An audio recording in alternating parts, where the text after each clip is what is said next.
Assalamualaikum warahmatullahi wabarakatuh. Saya Arsani Romainto Siregar, Fakultas Ekonomi dan Bisnis Islam, jurusan Ekonomi Syariah. Saya dari ruangan ES7.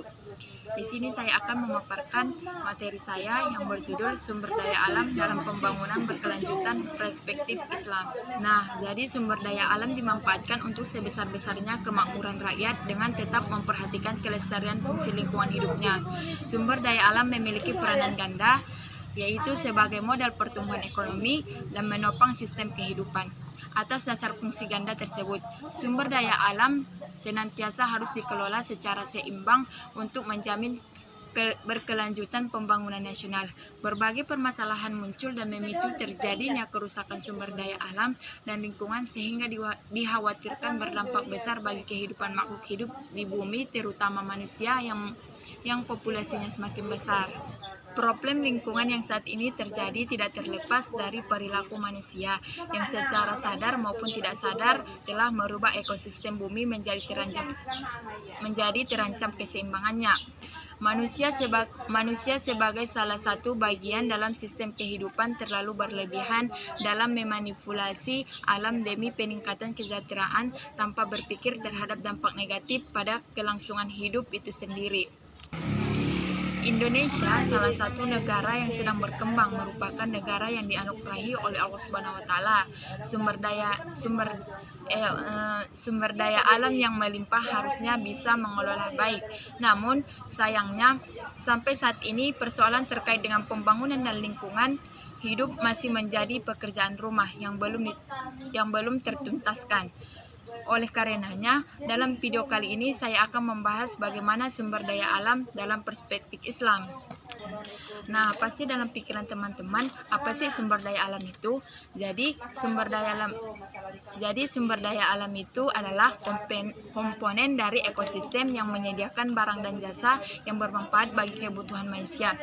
Secara singkatnya, sumber daya alam bisa diartikan sebagai kekayaan alam yang dapat dimanfaatkan untuk memenuhi kebutuhan dan kesejahteraan manusia.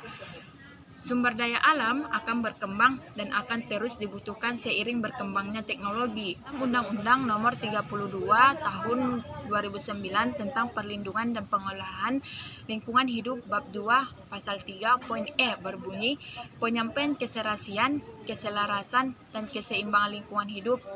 Namun sayangnya implementasinya belum optimal. Hal ini terbukti dengan adanya pengolahan lingkungan yang ada masih belum sepenuhnya mensinergikan antara kepentingan keseimbangan ekologi dan sosial atau kepentingan rakyat.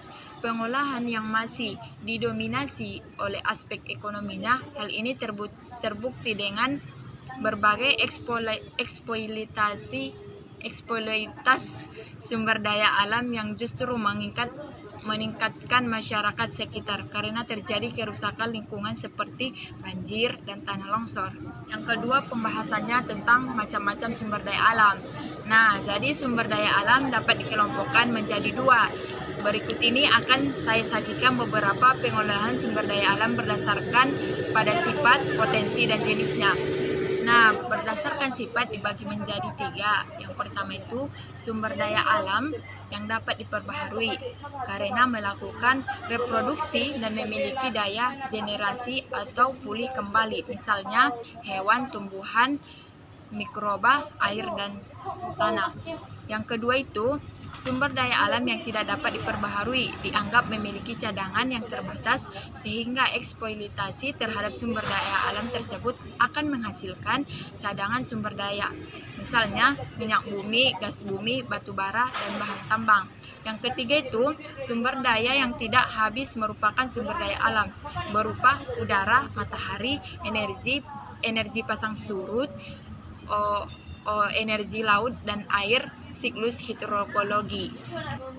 Sumber daya alam berdasarkan potensi terbagi menjadi tiga. Yang pertama, sumber daya alam materi merupakan sumber daya alam yang dimanfaatkan dalam bentuk fisiknya, misalnya batu, besi, emas, kayu, serta kapas, kaca, dan lain-lainnya. Yang kedua, sumber daya alam energi merupakan sumber daya alam dimanfaatkan sebagai sumber energi, misalnya minyak bumi, gas bumi, batu bara, air terjun, dan lain-lain. Yang ketiga, Sumber daya alam ruangan merupakan sumber daya alam berupa ruangan dan tempat hidup, misalnya daratan dan angkasa.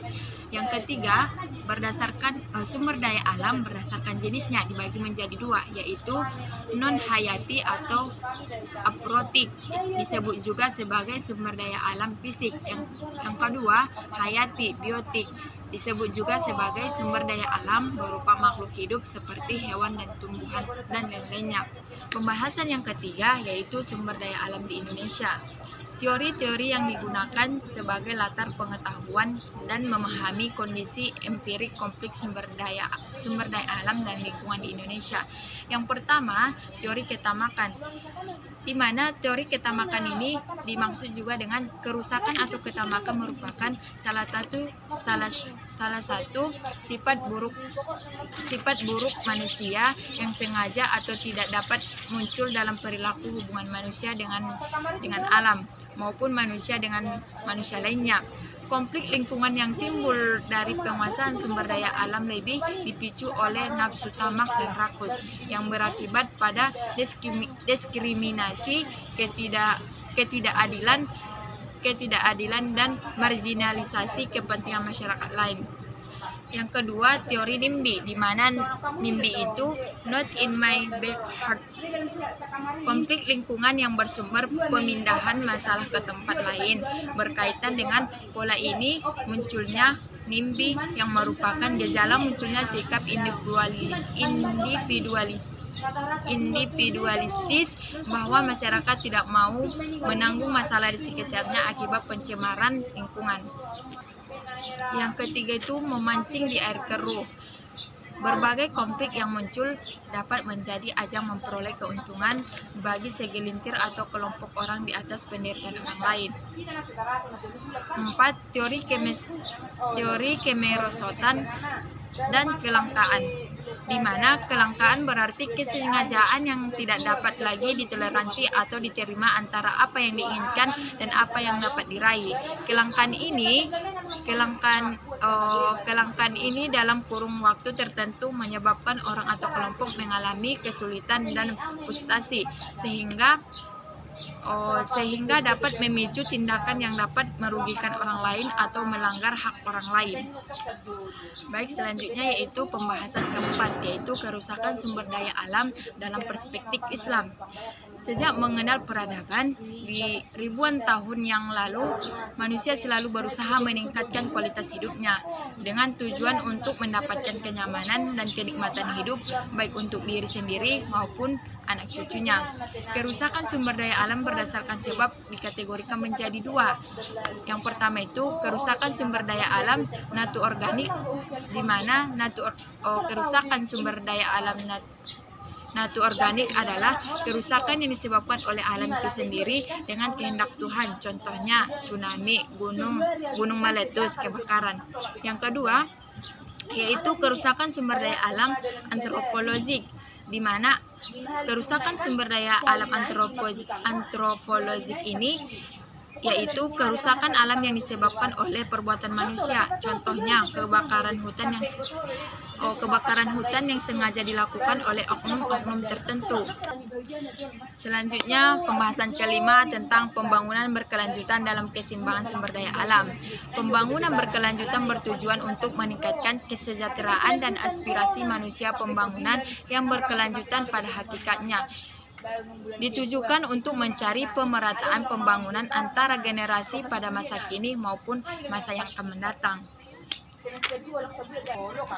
Sutamiharja menyatakan sasaran pembangunan berkelanjutan mencakup upaya untuk mewujudkan terjadinya yang pertama itu pemerataan hasil-hasil pembangunan antara generasi, yang berarti bahwa pemanfaatan sumber daya alam untuk kepentingan pertumbuhan perlu memperhatikan batas-batas wajar dalam kendali ekosistem atau sistem lingkungan serta dialihkan pada sumber daya alam yang replasibel dan dapat menekankan serendah-rendahnya mungkin eksploitasi sumber daya alam.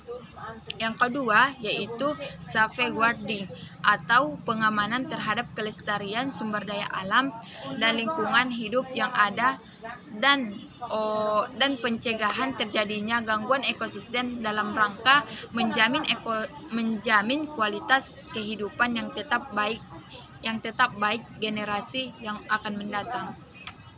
Yang ketiga itu mempertahankan manfaat pembangunan ataupun pengelolaan sumber daya alam dan lingkungan yang mempunyai dampak manfaat jangka panjang ataupun lestari antara generasi.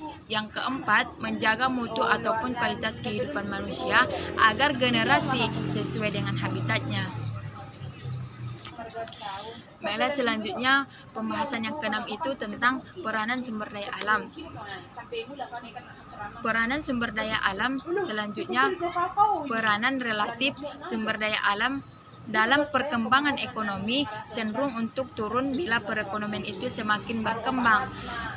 Dengan naiknya pendapatan, maka hasrat berkonsumsi marginal pada sumber-sumber daya alam nampak berkurang lagi.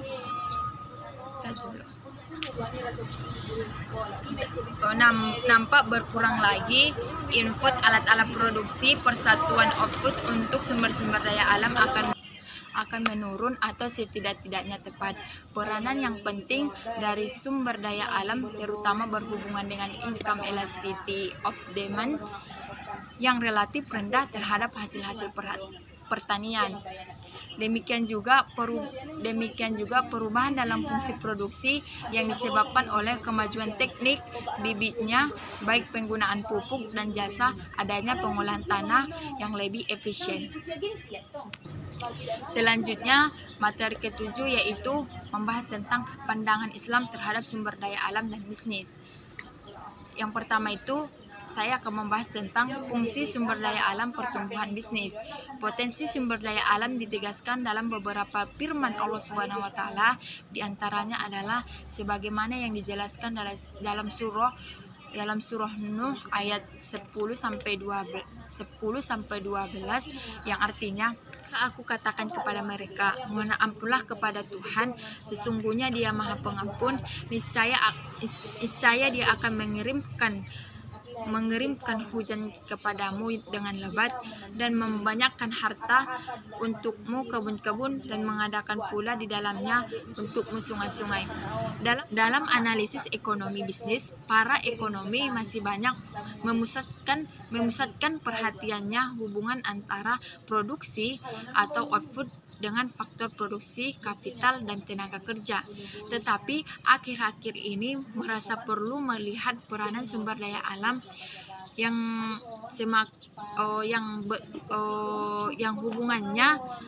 hubungannya dengan pertumbuhan ekonomi bisnis, karena penduduk yang semakin besar jumlahnya di planet bumi ini akan terpenuhi kebutuhan dengan sumber daya alam yang semakin terbatas adanya. Semakin pesat pertumbuhan ekonomi bisnis, semakin sedikitlah sumber daya alam yang tersedia di bumi. Baik, dari hasil materi yang saya paparkan dapat disimpulkan bahwa sumber daya alam bisa diartikan sebagai kekayaan alam yang dapat dimanfaatkan untuk memenuhi kebutuhan dan kesejahteraan manusia. Sumber daya alam akan berkembang dan akan terus dibutuhkan seiring berkembangnya teknologi. Pemanfaatan sumber daya alam harus diikuti oleh pemeliharaan dan pelestarian karena sebagai sumber daya alam bersifat terbatas. Maka untuk kelangsungan hidup manusia perlu diadakan tindakan yang bijaksana yang disertai dengan kesadaran yang tinggi dan pengolahan sumber daya alam agar keseimbangan ekosistem tetap terjaga. Pembangunan yang berkelanjutan adalah pola pembangunan yang memperhatikan keseimbangan alam. Indonesia memiliki sumber daya alam yang melimpah namun tidak mampu mengolahnya dengan baik. Justru eksploitasinya secara besar-besar. Hal tersebut menyebabkan kerusakan alam. Di Al-Quran pun telah dijelaskan bahwa kerusakan alam terjadi akibat tangan-tangan manusia. Mungkin cukup sekian dari pemaparan saya. Semoga teman-teman yang mendengarkan bukan hanya memahami namun jadi buah manfaat ke depannya. Yakin usaha sampai. Wassalamualaikum warahmatullahi wabarakatuh.